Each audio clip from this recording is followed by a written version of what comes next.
Ben McKee, West Rucker here with your full court press following Tennessee's dominating 90-64 win over Ole Miss to start SEC play in the win column in front of a sold-out Thompson-Boling Arena crowd. And West, I said dominant.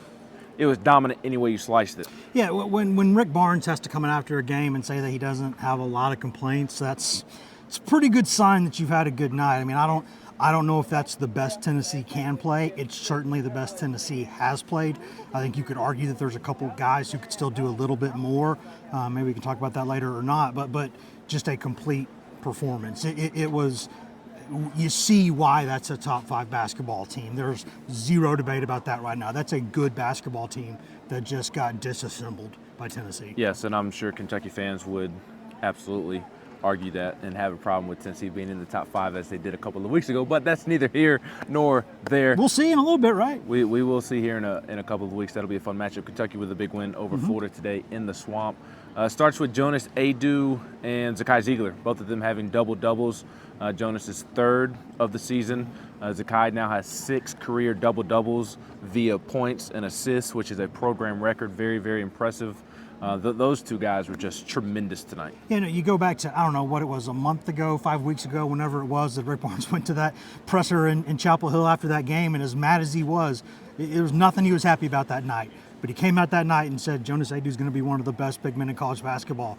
It was fair to kind of roll your eyes or at least go, wait, what? When that was said, but he called a shot. I mean, Jonas Aidoo is getting better consistently, becoming one of the better big men in college basketball. So much upside there, still so much room for improvement, but he's already very, very good on both ends of the floor. And Zakai Ziegler, he's a magician. He just is. And what he does at his size, as tough as he is, as quick as he is, he's just a nightmare to play against. He is.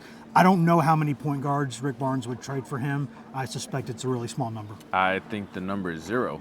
Might be. And look, I'm not Rick Barnes. I'll speak for Rick. There isn't a single point guard that I think Tennessee should try to trade for if that was a possibility. But Zakai starts 0 for 4 from 3 and then ends up finishing, I believe, 4 of 7 to finish from 3 and kind of not making them early but continuing to shoot. When Rick Barnes was speaking after the game, he called it a complete win, most complete win of the season. And one of the reasons he was talking about them playing their best is because what he liked the most was guys continued to shoot even when they weren't making early shots. I'm really glad he said that because that's the exact same thing that I said in the first half. They started 1 of 10, and you saw some of that, the grumbles on social media, on our board, and I said, they're taking good shots. They're in rhythm. They're taking good shots. Keep taking them. They're going to go down. Like, keep taking those shots. Keep defending really well until they start going down. They're going to start going down, and you're going to be fine. And that was the second biggest blowout of any ranked team in a game this season. So in a couple of seasons, I believe. Yeah, and Tennessee's biggest since 2013 for sure. And just play your game. Be who you are. If you miss a couple shots, even on your best nights, what are you going to hit 40% or so from 3? Like, keep shooting them. They're going to go in. They're going to go in. Just keep doing it. And I think it's good to see that because we've seen a lot of those same guys kind of back off a little bit when they're not going down, but they didn't tonight. No, they did not. And lastly, Tennessee dominated one of the areas Tennessee dominated Ole Miss in was the glass, the rebounding battle. It was around a 20. I think 47-24, I think, was the final. Yes, and then 19 offensive rebounds, only gave up 4 offensive rebounds. I believe it was 22 second chance points. You saw the rebounding numbers for Ole Miss coming in. They did not look pretty despite the record.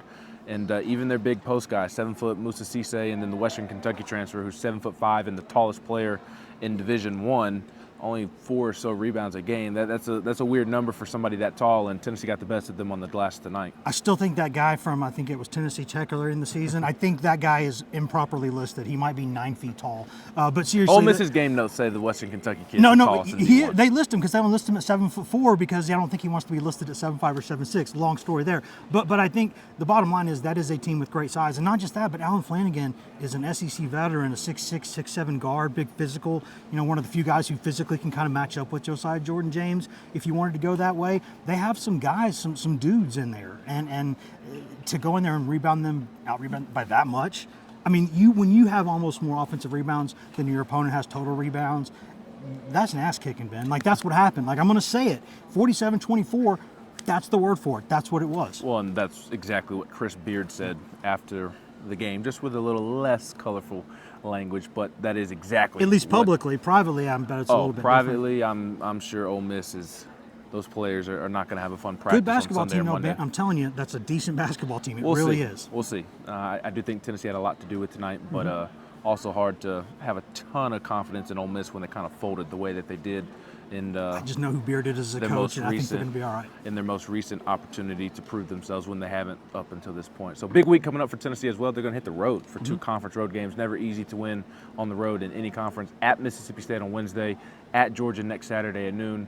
And after Wes and I give you plenty of coverage from here tonight, after Tennessee's SEC opening win over Ole Miss, we'll be on to Mississippi State and Georgia. He's Wes Rucker. I'm Ben McKee.